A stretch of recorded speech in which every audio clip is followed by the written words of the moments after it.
Hello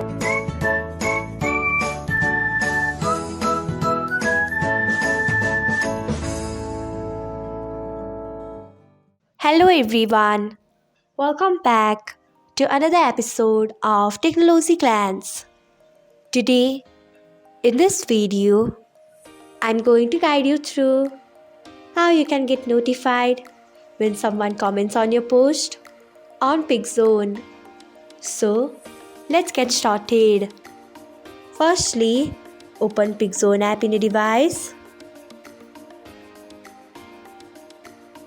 Then tap on three dots icon. Next, tap on notification settings.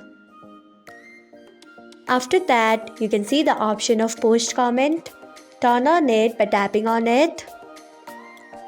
So, this is how you can get notified when someone comments on your post on Pickzon. Thanks for watching. If you found this guide helpful, we would love it if you hit the thumbs up button below. We upload great new tech tutorials like this one every day, so do not forget to subscribe to our channel and hit the bell icon so that you'll never miss another update.